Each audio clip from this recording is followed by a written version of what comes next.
Hello everyone, this is Alka Sharma and I welcome you all to your own channel तीव्रा, जिस पर आज हम पढ़ने वाले हैं मैथमेटिक्स और मैथमेटिक्स के कोऑर्डिनेट ज्योमेट्री का एक important part section formula. Last class में हमने डिस्कस किया था कि डिस्टेंस फॉर्मूला क्या होता है, उस पर बेस्ड कुछ क्वेश्चंस किए थे और इस लेक्चर में हम पढ़ने वाले हैं सेक्शन फॉर्मूला और इससे रिलेटेड कुछ क्वेश्चंस को। ठीक है, so let's start the topic now. See, अभी एक बार हम ये समझ लेते हैं कि लास्ट क्लास में हमने एक डिस्टेंस फॉर्मूला पढ़ा था, तो वो क्या था। देखिए, लास्ट क्लास में हमने डिस्टेंस फॉर्मूला किया था और वो क्या था। देखिए, ये एक लाइन है आपके पास ए बी, यहाँ पर एक पॉइंट था पी, ये पॉइंट है ए जिसकी कोऑर्डिनेट है x1 y1, इसकी कोऑर्डिनेट है x2 y2।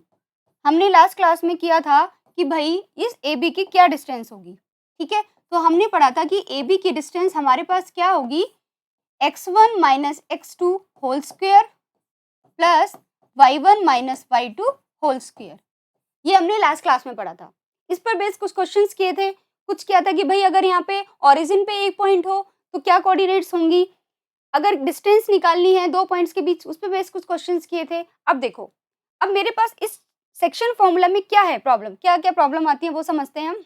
देखिए, इसमें क्या है कि अगर मेरे पास एक लाइन है ए बी और एक पी पॉइंट गिवन है, x1 y1 इसकी कोऑर्डिनेट है और x2 y2 इसकी कोऑर्डिनेट है, p की कोऑर्डिनेट है xy। ये अगर p पॉइंट इसको m/n में डिवाइड कर रहा है तो मेरा क्वेश्चन है कि p की कोऑर्डिनेट्स क्या होंगी।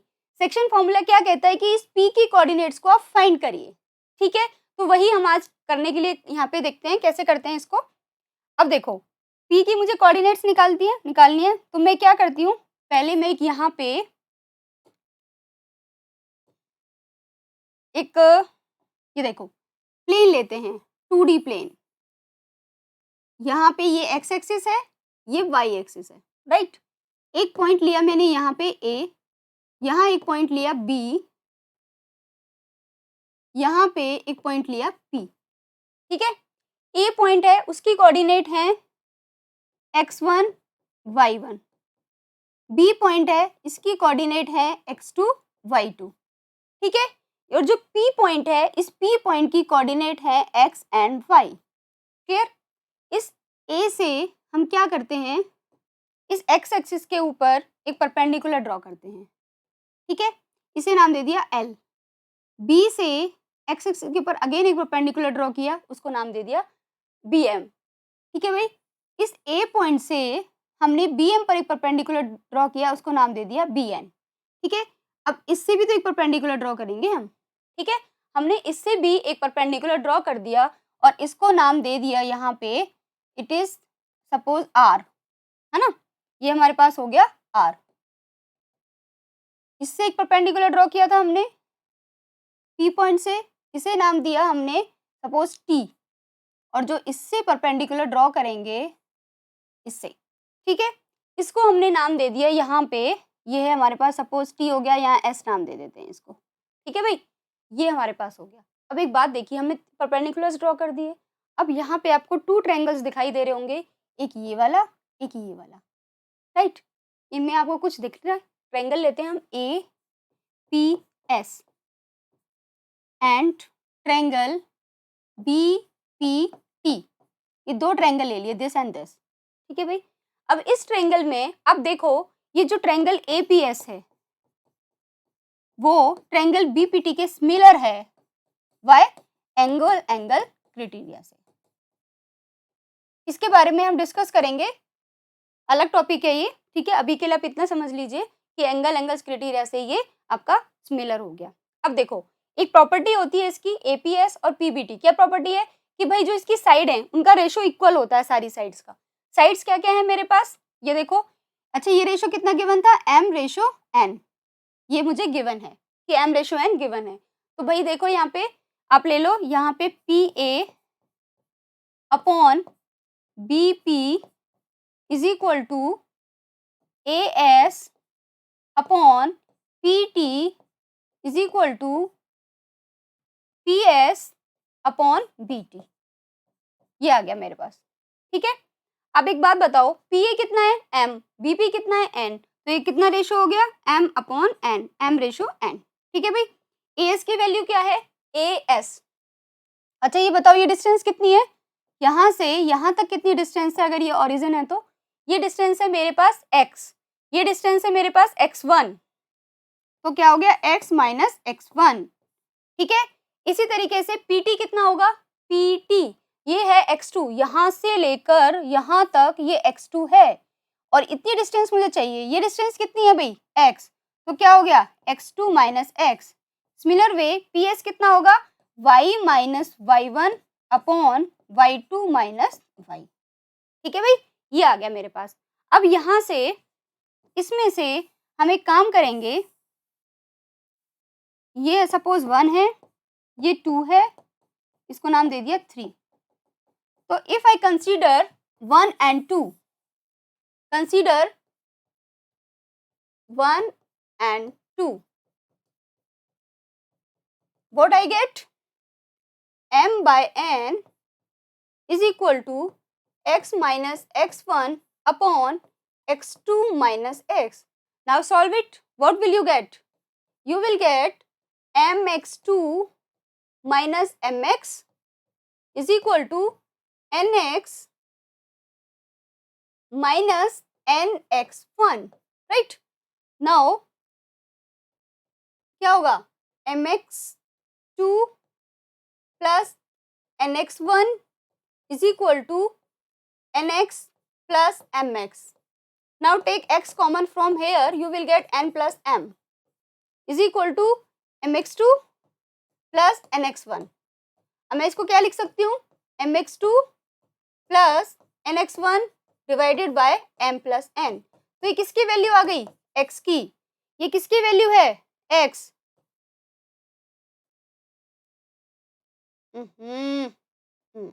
ये मेरे पास वैल्यू आ गई x की। ठीक है, ये है मेरे पास x की value, right. Clear, mx2 plus nx1 upon m plus n is equal to x। इसी तरीके से मैं y की वैल्यू को भी फाइंड कर सकती हूँ by taking second and third. ठीक है, if I consider these two, I will get y is equal to m y2 plus n y1 upon m plus n। ठीक है भाई, इस तरीके से मुझे y की कोऑर्डिनेट मिल गई। इसका मतलब मुझे इस P पॉइंट की कोऑर्डिनेट क्या थी, x और y। तो x की वैल्यू कितनी है, mx2 plus nx1 upon m plus n, और y की कोऑर्डिनेट कितनी है, my2 plus ny1 upon m plus n। इस तरीके से अगर सेक्शन फॉर्मूला क्या है, इस P पॉइंट्स की कोऑर्डिनेट को फाइंड करना, जो हमने निकाल लिया है। अब देखो भाई, ये तो था जब P आपका इंटरनली डिवाइड कर रहा है, ऐसा भी तो हो सकता है कि P आपका एक्सटर्नली डिवाइड करे। ठीक है, जैसे इसमें दे रखा है the coordinates of the point pxy which divide the line segment joining the point a and b internally। अब internally कह रहा है, तो हमारा फॉर्मूला यही था जो हमने अभी डेराइव किया है। ठीक है, अब ये भी तो हो सकता है कि आपका जो पॉइंट है वो आउटसाइड हो। ठीक है, अगर आपका पॉइंट आउटसाइड है तो क्या होगा, बताओ मुझे। अगर आपका P पॉइंट कहाँ है, एक्सटर्नली कट कर रहा है, एक्सटर्नली, तो क्या होगा, ठीक है, P पॉइंट इज एक्सटर्नल। ठीक है, externally divide in the ratio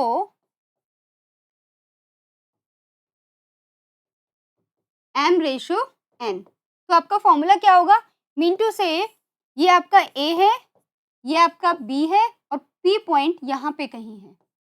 ठीक है, इसकी कोऑर्डिनेट है x y, A की कोऑर्डिनेट है x1 y1, B की कोऑर्डिनेट है x2 y2। ठीक है, ये कैसे डिवाइड कर रहा है कि जो AP है, AP यहाँ से यहाँ तक ये m रेशो है और BP ये n रेशो है। ठीक है, इस तरीके से है। तो हम क्या करेंगे, तब इसका फॉर्मूला क्या होता है, जो P पॉइंट है उसकी कोऑर्डिनेट क्या होंगी आपके पास, remember this, m x2 minus n x1 upon m minus n, m y2 minus n y1 upon m minus n। ठीक है भाई, ये कब है, जब एक्सटर्नली कट कर रहा है उसको। क्लियर, तो आपके पास टू फॉर्मूले हो गए, वन फॉर्मूला जिसमें आपके पास इंटरनली कट कर रहा है, ये कब है, जब ये पी पॉइंट आपका एक्सटर्नली कट कर रहा है इसको, ठीक है, m रेशो n में डिवाइड कर रहा है। क्लियर? तो remember this formula also, this is also very important. आपके एग्जाम में कम आता है, लेकिन जब हम हायर क्लासेस में पढ़ते हैं या फिर आपके किसी कॉम्पिटिटिव एग्जाम में, तो इस फॉर्मूले का यूज होता है, ठीक है। So remember this formula also. Clear? Now I think कि आपको दोनों फॉर्मूले क्लियर हो गए हैं। Internally ratio m ratio n में डिवाइड करता है, और अगर एक्सटर्नली m रेशो n में डिवाइड करता है, ठीक है। Now come to the next thing. अगर अब देखो इस क्वेश्चन को समझो, find the midpoint of the line segment joining this and m be the midpoint of AB। अगर वो मिड पॉइंट है तो क्या होगा, क्या होगा भाई, उसका m रेशो n है, वो कितना हो जाएगा, इक्वली डिवाइड कर रहा है, इसका मतलब 1:1, टू पार्ट्स हैं, वन इधर, तो टू पार्ट्स में डिवाइड कर रहा है इक्वली, तो रेशो क्या हो गया, 1:1। तो सेक्शन फॉर्मूला में जो m रेशो n है वो कितना हो जाएगा, 1:1। कैसे, देखो मेरे पास सेक्शन फॉर्मूला क्या होता है, बताओ मुझे। अगर कोई p पॉइंट है जिसकी कोऑर्डिनेट x y है, तो क्या होता है formula, mx2 plus nx1 upon m plus n, my2 plus ny1 upon m plus n, यही फॉर्मूला होता है। अब मेरा जो m रेशो n है वो कितना है, 1:1, क्योंकि ये इक्वल पार्ट्स में डिवाइड कर रहा है इसको। यहाँ पे जो p पॉइंट है 1:1 में डिवाइड कर रहा है, इट मीन्स mn कितना हो गया, 1:1। तो फॉर्मूला क्या हो गया मेरे पास, सीधा pxy फॉर्मूला क्या हो गया भाई, x2 plus x1 upon 2, y1 plus y2 upon 2। तो इस फॉर्मूले को आप कभी भी डायरेक्ट यूज कर सकते हैं, मिड पॉइंट फॉर्मूला बोलते हैं इसको। सेक्शन फॉर्मूला है 1:1, तो x1 plus x2, y1 plus y2 upon 2। अब देखो मैंने x2 प्लस x1 लिखा या x1 plus 2, both are same, ठीक है। अब जल्दी से पॉइंट्स को पुट कर दीजिए, क्या वैल्यू है मुझे बताओ। x2 कितना है, देखो पॉइंट मेरे पास ये है, ये 2 - 6 और 6 - 4। तो मेरे पास a पॉइंट है 2 - 6, b पॉइंट है 6 - 4। जल्दी से पुट करिए भाई, x2 कितना है 6, x1 कितना है 2 डिवाइडेड बाय 2, y1 कितना है -6, y2 कितना है -4 अपॉन 2, कितना हो गया जल्दी से बताओ, 6 + 2 8, 8 डिवाइडेड बाय 2 4, तो ये पॉइंट आ गया 4। ये पॉइंट क्या आएगा, -10 divided by 2, it will B -5, 4 and -5। तो मिड पॉइंट कोऑर्डिनेट्स क्या आ गई मेरे पास, सीधा पॉइंट ऑफ m है ना, मिड पॉइंट m गिवन है मुझे, तो coordinate of m will be, coordinates of m will be, it will B, बोलो जल्दी से, इट विल बी 4 - 5। तो ये मेरे पास कोऑर्डिनेट आ गई, ठीक है। So this is mid point formula, simple है, लेकिन बहुत एग्जाम में कई बार इसमें क्वेश्चन पूछे जाते हैं आपसे, ठीक है।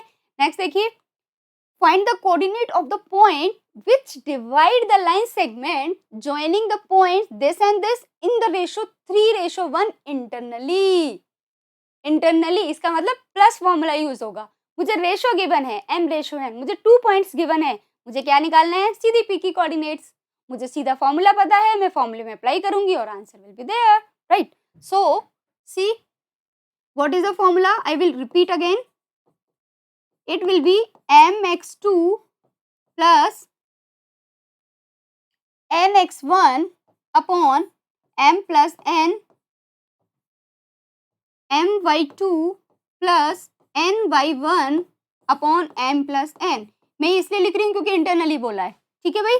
अब यहाँ पे मुझे क्या क्या गिवन है, m की वैल्यू कितनी है, m रेशो n कितना है 3/1, ठीक है।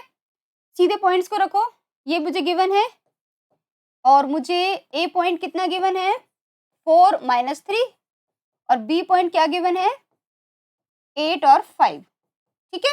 मैं सीधा इसमें पुट करूंगी and my answer will be there, right. तो मेरा आंसर क्या होगा वो देख लेते हैं। देखो mx2 प्लस nx1 क्या होगा बताइए भाई, m what is m here 3, 3 into x2, x2 कितना है x2 8 प्लस n कितना है 1, x1 कितना है 4, ठीक है।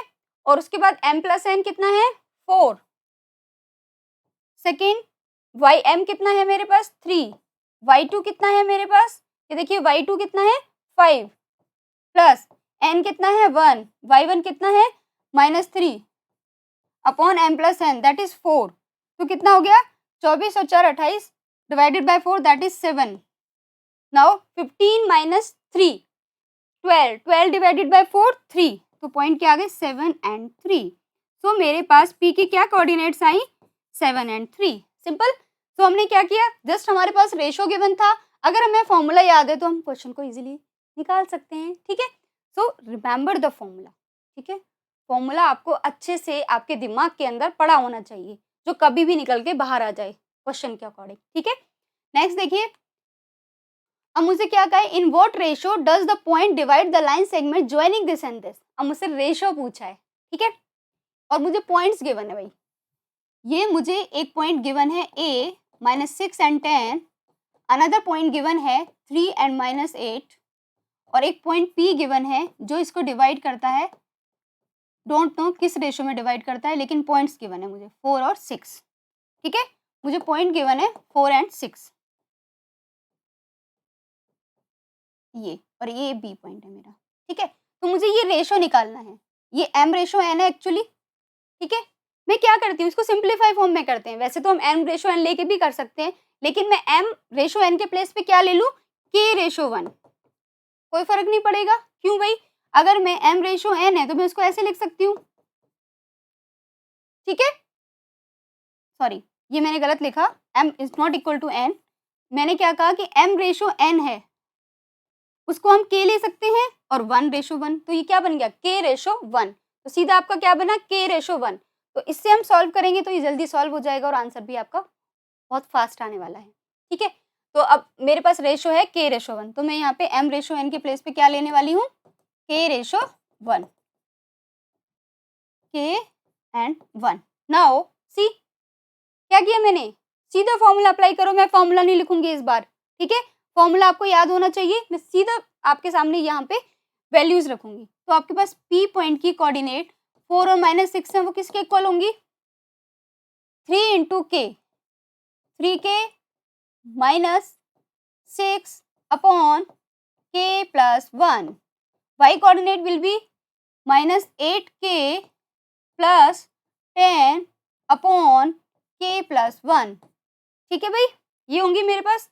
अब लेकिन मुझे तो ये कोऑर्डिनेट्स गिवन है, ये देखो x कोऑर्डिनेट 4, ये y कोऑर्डिनेट्स y वो कितनी है 6, तो x मेरे पास 4 गिवन है और y -6 गिवन है। ठीक है, तो मैं इसको 4 के इक्वल रख के देखती हूँ, मुझे k की वैल्यू फाइंड करनी है क्योंकि मुझे रेशो निकालना है। तो मैं इसको ऐसे लिख सकती हूँ 3k -6 upon k plus 1 is equal to 4। Now solve it, 3k -6 is equal to 4k plus 4, it will be k is equal to, यहाँ पे क्या आ गया मेरे पास, ये सी 3k -6 अपॉन k प्लस 1, बिल्कुल ठीक है। ठीक है, दूसरा मेरे पास आया यहाँ से -8k plus 10 upon k plus 1। ठीक है भाई, ये, और यहाँ पे इसकी वैल्यू कितनी है 4, तो मैं इसको सॉल्व कर लेती हूँ यहाँ पे। ठीक है, ये आएगा आपके पास, हाँ कुछ मिस्टेक है यहाँ पे, 4 की भी मुझे गिवन है -4, देखो यहाँ पे ये -4 गिवन है, मैंने गलत लिख लिया, -4 गिवन है। ठीक है, ये -4 है, ये +6 है, तो ये +6, ये -4। ठीक है, तो ये मेरा plus -4, right, 3k -6 upon this. Okay, now it will B -4k and minus. ठीक है, मैं इसको दोबारा से इरेज करके लिख लेती हूँ, कोई प्रॉब्लम ना हो, -4k -4। ठीक है भाई, आप बताओ कितना होगा ये, 7k is equal to 2, k will be 2/7, तो k की वैल्यू आ गई 2/7। अगर ये k की वैल्यू सही है तो ये इसको भी सेटिस्फाई करनी चाहिए। ठीक है, y की वैल्यू को सेटिस्फाई करनी चाहिए। अगर k की वैल्यू इसको सेटिस्फाई करेगी तो y कितना आना चाहिए 6। अगर मेरा y 6 आ जाता है k की ये वैल्यू पुट करने पे तो मेरा रेशो ठीक है। Let's verify it. देखो -8k plus 10 upon k plus 1 is equal to क्या आना चाहिए 6। ये मुझे प्रूव करना है एक तरीके से। ठीक है भाई, इसको हम लेके चलते हैं। अब हम इस साइड को ले लेते हैं। देखिए LHS को लेके क्या आएगा -8। k की वैल्यू कितनी पुट करनी है मुझे 2/7 प्लस 10 अपॉन 2/7 प्लस 1 कितना आएगा भाई जल्दी से बताओ। -16 प्लस 70 अपॉन 9 क्योंकि जो 7 था 7 से 7 कट हो गया। ये बताओ कितना आएगा। ये आएगा 54 divided by 9 that will be 6। तो मेरा आंसर कितना आ गया 6। इसका मतलब ये k की वैल्यू को सेटिस्फाई कर रहा है। ठीक है, इट मीन्स क्या रेशो आया मेरा k/1 कितना हो गया। तो यहाँ से मुझे k/1 कितना मिला इस 2/7। इसका मतलब ये क्या रेशो निकला 2/7। ठीक है, क्लियर है। तो यहाँ पे ये m/2/7 भी लिख सकते हो आप या 2/7 भी लिख सकते हो। ठीक है, ये मेरा रेशो निकल गया। क्लियर है। तो इस तरीके से इस पर क्वेश्चंस आपसे पूछे जाते हैं सेक्शन फॉर्मूला में। अब आपसे सेक्शन फॉर्मूला में एक ये भी पूछ सकते हैं कि भाई अगर वो इसको ट्राइसेक्ट कर रहा है। ठीक है, ये क्वेश्चन सॉल्व हो गया मेरा। अब मैं इसको इरेज कर देती हूँ। आपको एक चीज और बता देती हूँ यहाँ पे कि भाई अगर ये लाइन है, एक पॉइंट ए है, एक पॉइंट बी है। ठीक है, 2 पॉइंट्स हैं जो इसको ट्राइसेक्ट कर रहे हैं। ट्राइसेक्ट मतलब 3 पार्ट्स में डिवाइड कर रहे हैं। तो एक पॉइंट मेरा पी हो गया, एक पॉइंट मेरा क्यू हो गया। ठीक है, अब भाई ट्राइसेक्ट कर रहा है ना, इसका मतलब ये कितना हुआ AP इज इक्वल टू, इसका मतलब क्या है AP is equal to PQ is equal to QB। ठीक है, यही मतलब है इस बात का। मैं इसको किस तरीके से कर सकती हूँ, रेशो कितना हो गया 1, ये भी 1, ये भी 1, तो ये 2 हो गया पूरा। मतलब यहाँ से यहाँ तक हो गया 2 और ये हो गया 1। तो अगर मेरे पास A की कोऑर्डिनेट्स हैं, B की कोऑर्डिनेट्स हैं, मुझे P और Q की कोऑर्डिनेट्स निकालनी है तो मैं बहुत आराम से निकाल सकती हूँ। सेक्शन फॉर्मूला अप्लाई करूंगी 1/2 लेके, रेशो कितना होगा 1/2। A कोऑर्डिनेट्स अलग, B कोऑर्डिनेट्स अलग, यहाँ से आप P की कोऑर्डिनेट्स निकाल लो। ठीक है भाई, उसके बाद मुझे फिर Q की कोऑर्डिनेट्स निकालनी है। इसको निकालने के भी 2 तरीके हैं आपके पास। या तो आप ऐसे निकाल लो कि भाई P भी है आपके पास, Q मिड पॉइंट होगा क्योंकि इक्वल ट्राइसेक्शन है। इसका मतलब क्या है कि मिड पॉइंट फॉर्मूले से Q की वैल्यू निकाल लो आप। एक तो ये तरीका हो गया। सेकेंड वे क्या है कि आप इस रेशो को दोबारा से ले लो। ये रेशो आपका यहाँ से यहाँ तक 2 बन गया और ये रेशो बन गया 1, तो 2/1। ठीक है, तो हमारे पास m/n क्या है 2/1 और यहाँ से Q की कोऑर्डिनेट्स निकाल सकते हैं। ठीक है, तो इस तरीके से हम इस क्वेश्चन को सॉल्व करेंगे। ऐसे आपसे वो 4 टाइम्स पूछ सकता है तो आप यहाँ पे 4 पॉइंट्स ले लो। ठीक है, रेशो 1/3 हो जाएगा। तो इस तरीके से हम सेक्शन फॉर्मूला में क्वेश्चंस को सॉल्व करेंगे और आई थिंक ये आपको समझ आ गया होगा। इसको देखने के लिए आपका thank you so much and please like, subscribe and share करें इस चैनल को, इस वीडियो को, so that you can get maximum benefits और इस बेल आइकन को प्रेस करना ना भूलें so get you get so much notifications every day. ठीक है, thank you so much, bye bye.